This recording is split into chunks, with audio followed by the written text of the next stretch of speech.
salah satu film permintaan dari kalian yang berjudul 29 Februari. Dan film ini berasal dari Korea Selatan yang menceritakan sebuah pengalaman horor seorang karyawan di jalan tol yang diteror oleh hantu. Dan gimanakah story-nya? Simak video ini sampai habis dan intro.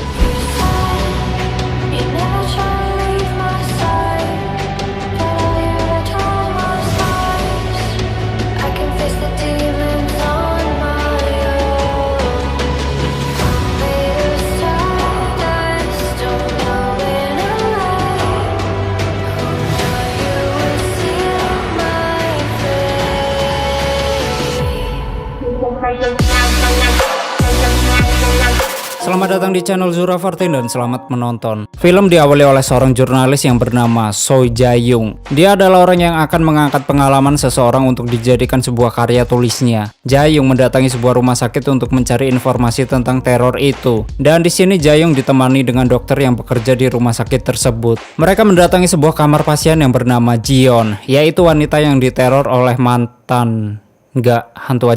oleh hantu. Dokter memberitahu kepada Jae-young bahwa Jion sangat takut dengan kegelapan karena menurut Jion, hantu itu akan muncul ketika Jion berada di kegelapan tanpa ada penerangan. Awalnya Jae-young memperkenalkan dirinya kepada Jion. Dengan perlahan, Jae-young menanyakan pengalaman Jion yang membuatnya stres. Jion mengatakan bahwa dia sering didatangi oleh seseorang ketika dia berada di kegelapan.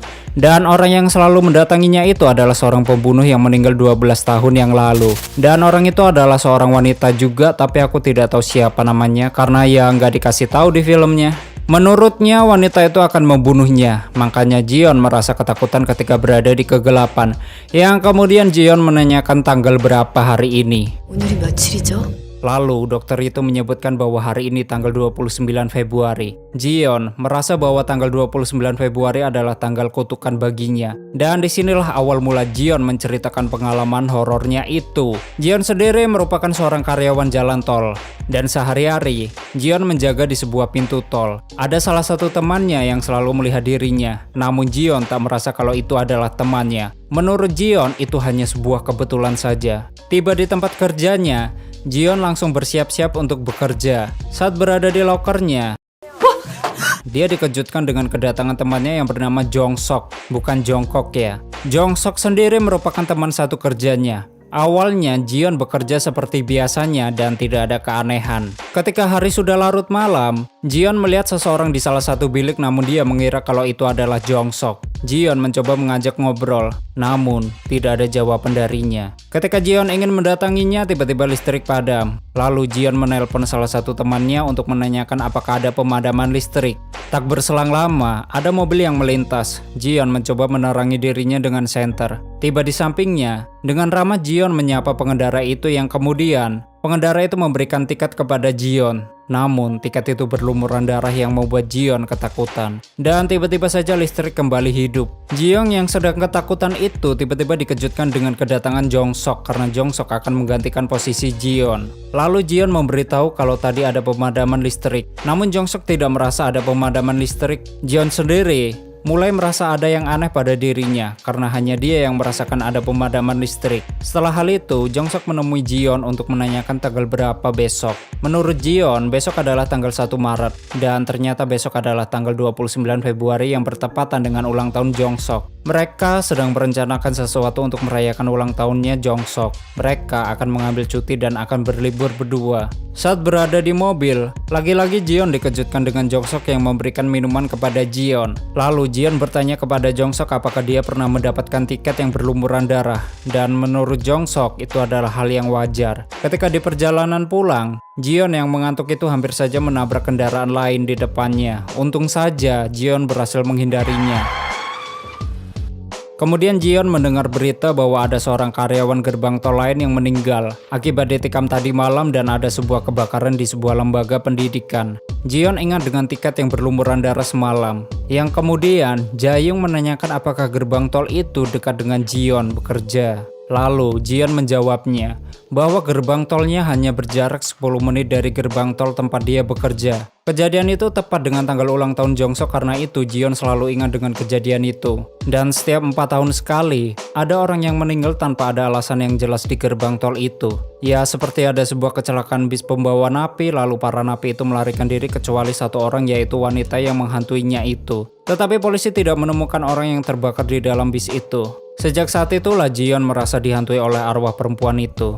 Tiba di apartemennya, Ji-yeon melihat seseorang yang sedang menggedor-gedor pintu, tapi pakaiannya mirip dengan yang dia pakai. Namun, Ji-yeon tak mempermasalahkan pakaian itu karena menurutnya dia beli di toko online yang sama. Kemudian Ji-yeon memasuki apartemennya sambil menatap wanita yang pakaiannya sama dengannya.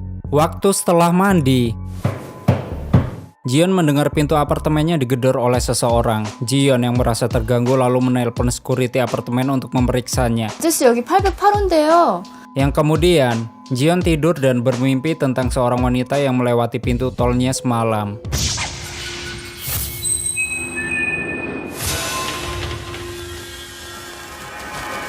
Ji-yeon terbangun dan tak berselang lama ada dua orang polisi yang bernama Park dan Choi. Kedua polisi itu menanyai Ji-yeon soal dia menerima tiket dengan berlumuran darah. Yang kemudian Ji-yeon menceritakan kejadian semalam. Dan menurut polisi, waktu tiket itu keluar bersamaan dengan kejadian pembunuhan di gerbang tol lain. Lalu, kedua polisi itu akan kembali jika ada yang perlu dia tanyakan lagi. Sebelum Choi pergi, sempat dia menasihati Ji-yeon untuk berhati-hati karena bisa saja Ji-yeon terlibat dengan kasus ini. Kemudian kita dilihatkan dengan sebuah kejadian pembunuhan itu. Pembunuhan itu bermula ketika seorang karyawan itu keluar untuk membantu pelanggan memberikan tiket itu. Kemudian karyawan itu ditarik dan langsung dibunuh dengan sebuah pisau. Ji-yeon yang sedang minum seketika terkejut dan ketakutan karena membayangkan pembunuhan sadis itu. Kemudian Ji-yeon kembali menuju tempat dia bekerja. Di perjalanan, Ji-yeon ditelepon oleh temannya bahwa temannya itu melihat Ji-yeon lagi. Namun Ji-yeon tidak merasa kalau itu dia. Di lokasi tempat dia bekerja, Ji-yeon bertemu dengan Jong-sok yang kemudian Jong-sok menceritakan ada sebuah pembunuhan yang berada di gerbang tol lain.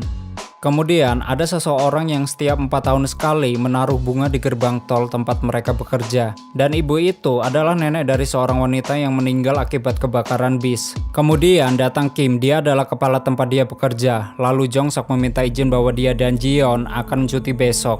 Malam pun tiba, waktunya Ji-yeon berjaga walaupun Ji-yeon merasa masih ngantuk karena tidurnya kurang nyenyak. Lalu Ji-yeon terkejut dengan kedatangan nenek yang melintas di depannya. Ji-yeon berusaha memberikan arahan bahwa yang dilakukannya sangat berbahaya. Namun, nenek itu tidak menghiraukannya. Ketika ingin mendatangi nenek itu, listrik tiba-tiba padam. Dan ada sebuah mobil yang akan melintas. Dan mobil itu adalah mobil yang sama dengan mobil yang semalam dan membawa tiket yang berlumuran darah. Dengan rasa sedikit takut, Ji-yeon mengambil tiket itu.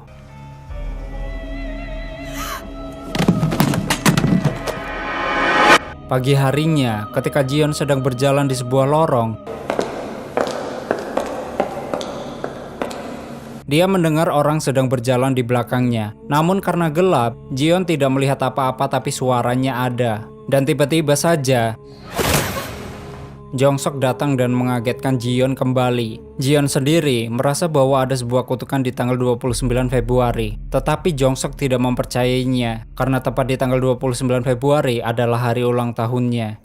Dan menurut Ji-yeon, wanita pembunuh itu masih hidup dan akan membunuh kita karena Ji-yeon sering dihantui wanita itu. Tapi Jong-sok masih tidak percaya dengan hantu wanita itu. Kemudian datanglah kedua polisi untuk menanyai Ji-yeon soal mobil misterius itu. Namun Ji-yeon tidak mengakui bahwa semalam dia melihat mobil itu lagi. Sedangkan Choi memberitahu kalau darah yang berada di tiket kemarin bukan darah yang berasal dari darah korban. Hal inilah yang membuat Park menjadi bingung. Kemudian Choi memberitahu kalau komputer tempat Ji-yeon bekerja dan tidak mencatat adanya pemadaman listrik. Lalu kedua polisi itu mengira bahwa Ji-yeon telah berbohong kepadanya, yang kemudian Ji-yeon mengakui bahwa semalam dia bertemu dengan mobil itu kembali. Di sini, Choi mencoba menekan Ji-yeon atas kesaksian palsunya dan akan dipenjara. Kemudian Jion memberikan tiket yang dia dapat semalam. Jion juga merasakan sebuah bau terbakar ketika wanita itu datang dan hanya melihat luka di pergelangan tangannya. Menurut Jion, wanita itu adalah seorang pembunuh berantai yang sudah lama meninggal, namun wanita itu masih hidup. Yang kemudian Jion juga menceritakan bahwa dia sering melihat wanita itu memakai pakaian yang sama dengannya,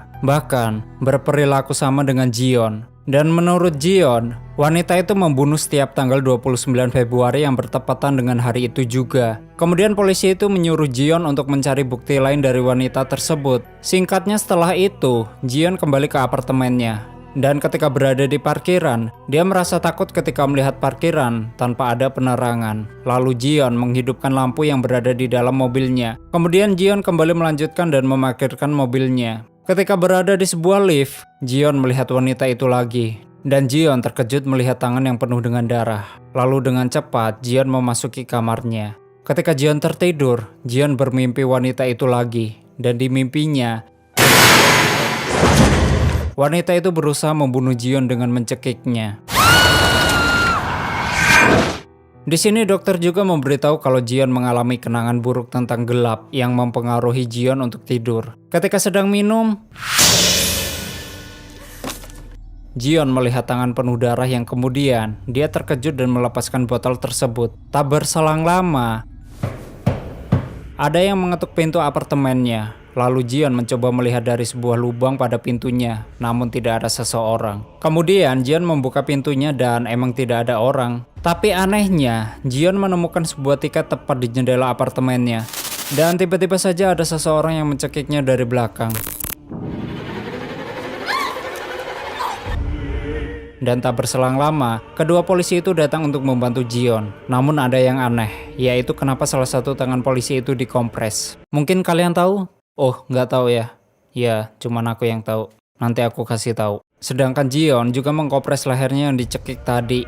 Kemudian kedua polisi itu memberikan foto wanita yang diduga pelaku pembunuhan itu. Dan menurut Jion, dialah wanita yang sering dia lihat. Namun di sini, salah satu polisi tidak mempercayainya karena wanita itu sudah meninggal.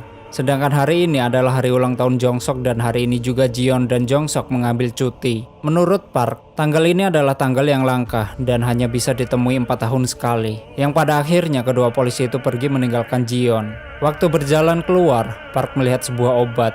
Di sini Jion memberitahu kalau itu obat tidur karena selama 3 hari Jion tidak bisa tidur. Lalu Jion menyuruh kedua polisi itu untuk menemaninya di parkiran. Waktu di parkiran, Choi melihat gantungan milik Jion. Sedangkan Park memberikan permen agar Jion tidak mengantuk saat berkendara. Tak berselang lama ada kendaraan yang baru keluar dari parkiran itu. Itu adalah mobil yang mereka cari. Namun tetapi kedua polisi itu tidak menyadarinya. Ya kalau sadar filmnya tamat. Agak dibuat dramatis dikit lah. It's okay. Di sini Jion ingin membelikan pakaian untuk hadiah ulang tahun Jong-sok. Lalu Jion menelpon Jong-sok karena ingin memberikan hadiah itu. Namun Jong-sok nggak ngasih tahu ke Jion bahwa dia sedang menggantikan karyawan lain. Karena karyawan itu tidak masuk kerja. Jion menyuruh Jong-sok untuk meninggalkan tempat itu. Karena menurutnya, tepat tanggal 29 Februari adalah tanggal di mana wanita itu akan membunuh orang di tempat tersebut. Namun Jong-sok tidak mempermasalahkannya karena dia tidak takut dan kuat seperti macan. Makanya makan biskuat. Di sini Jion langsung meninggalkan toko lalu mendatangi Jong-sok, namun dia diikuti oleh wanita itu. Di perjalanan Jion membuang sebuah gantungan ke jalan. Kemudian untuk kedua kalinya, Jion hampir menabrak kendaraan lain karena dia mengemudi dengan rasa kantuk. Lalu Jion melihat wanita itu di spion mobilnya yang membuat dia terkejut dan ketakutan. Kemudian Jion melihat mobil yang sama persis dengan yang dibawa oleh wanita pembunuh itu. Jion mencoba mengikutinya dan setelah sampai di gerbang tol tempatnya bekerja, dia melihat Jong-sok yang sudah meninggal di dalam bilik. Jion sendiri merasa bersalah atas kejadian ini karena dia telah datang pada waktu itu.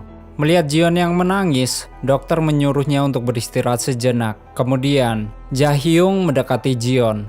Yang kemudian Jion mengira kalau Jae-hyung tidak percaya dengan apa yang sudah dialaminya. Jion mengatakan itu karena dia melihat dari raut wajah Jae-hyung. Kemudian Jion melanjutkan ceritanya. Jion ditemani dengan kedua polisi tersebut untuk menyelidiki kematian Jong-sok. Yang kemudian Jion meninggalkan Park. Ketika berada di loker, Jion dicekik lagi oleh wanita tersebut. Lalu Choi datang untuk menolongnya.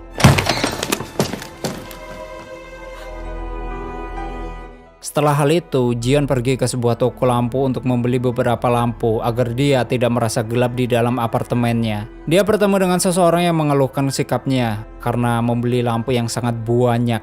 Kemudian dia melihat mobil misterius itu dan mengikutinya lalu menulis plat nomornya. Di sini Jion menghidupkan semua lampu sebagai penerangan saat dia tidur. Ketika sedang tidur, Jion bermimpi dan merasa ada yang menetesi mukanya yang membuatnya terbangun. Setelah dia pegang, dia melihat bahwa yang menetesinya itu adalah darah dan melihat wanita itu ada di atasnya. Lalu Jion menghidupkan kembali lampu yang sudah dia beli. Tak berselang lama, polisi laknat itu datang ke apartemennya. Karena mereka mendapat perintah untuk menemani Jion setiap hari. Dan hari ini, Jion akan lembur di kerjanya. Sebelum mereka meninggalkan Jion memberikan catatannya kepada polisi tersebut bahwa menurutnya wanita itu sudah mengikutinya sejak pagi hari. Dan mungkin saja dia sedang mengawasinya sekarang. Kemudian, para polisi mengantarkan Jion ke tempat kerjanya. Dan polisi itu juga melacak keberadaan mobil itu yang ternyata mobil itu sudah lama hilang. Ketika berada di lokernya, Jion merasa ada wanita itu di dekatnya. Dan tiba-tiba saja ada lokernya yang terbuka sendiri dan kemudian lampu mati yang membuat Jion ketakutan. Karena mendengar teriakan Jion, ternyata yang mematikan lampunya adalah Choi. Karena dia salah menekan lampu ketika ingin ke toilet. Bangsat si Choi emang. Choi. Jion pun bekerja dan ditemani oleh para polisi tersebut. Choi mengawasi dari mobilnya, sedangkan Park berada di bilik di samping bilik Jion. Dan setelah menunggu lama, tiba-tiba listrik padam kembali. Lalu mobil itu datang dan berhenti tepat di depan mobil Choi. Choi langsung mendekatinya, namun Choi malah dibunuh oleh pengendara mobil itu.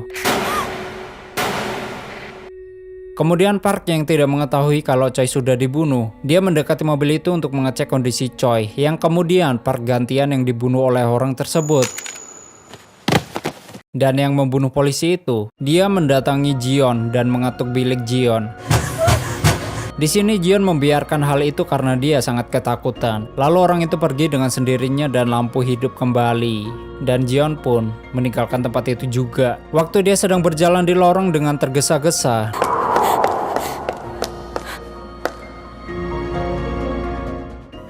dia melihat salah satu tangga ada jasad kedua polisi laknat. Dan tiba-tiba saja wanita itu muncul di depannya. Lalu wanita itu menyayat leher Jion tapi tidak membunuhnya. Di sini Jion berkata, "Bangsat kau." Gak, dia berkata kepada Jaehyung untuk menganggapnya tidak gila dan menyuruhnya ke gerbang tol untuk melihat langsung. Jaehyung mencoba menurutinya, namun Jion malah marah kepada Jaehyung dan akan melemparnya dengan kursi, namun dihalangi oleh dokter. Melihat hal itu, dokter mengikat Jion di tempat tidurnya agar tidak berbuat apa-apa lagi. Dan Jion berkata, 4 tahun dari sekarang, dia akan membunuh Jaehyung. Dan itulah cerita dari Jion. Di sini dokter nggak mau kalah, dia juga punya cerita seru tentunya. Dia menceritakan bahwa dari sisi penyelidikan polisi, pelaku pembunuhan itu selama ini adalah Jion sendiri. Dan selama ini kedua polisi itu mengikuti gerak-gerik Jion. Pada saat itu, ketika kedua polisi itu mengintai Jion yang sedang dicekik seseorang, mereka langsung berlari untuk menolong Jion. Namun ketika sedang berlari, Park menabrak pintu karena akibat hal itu, tangannya Park dikompres dan diperban. Dan malamnya ketika sedang mengikuti Jion, ban mobil yang mereka kendarai tiba-tiba mengalami kebocoran yang membuat mereka oleng. Dan hal itu akibat gantungan pada mobil milik Jion. Lalu Jion juga membunuh kedua polisi tersebut yang kemudian mereka mengira kalau semua ini adalah ulah Jion. Dan menurut dokter, Jion merasa ketakutan ketika gelap karena trauma dengan masa kecilnya yang terjebak di dalam sebuah selokan. Bukan terjebak di dalam kenangan mantan mungkin. Dan kini, Jaehyung bingung harus mempercayai cerita dari Jion apa dokter tersebut. Udah percaya sama cerita Jura 14 aja, jangan yang lain heran. Di sini dokter mengingatkan Jaehyung untuk berhati-hati pada tanggal 29 Februari berikutnya. Karena sebelum mereka meninggalkan Jion tadi, Jion sempat berkata akan membunuh Jaehyung. Lalu mereka meninggalkan tempat itu dan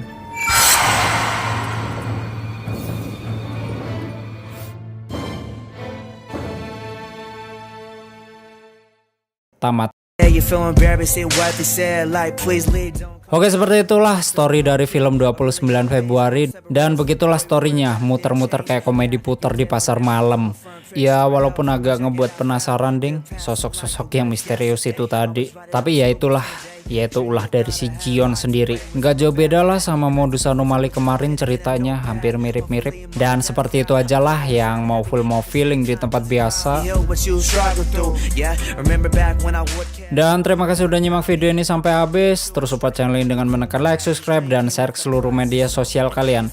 And stay out with my channel, jangan kemana-mana. Sampai ketemu lagi di video selanjutnya. Bye-bye.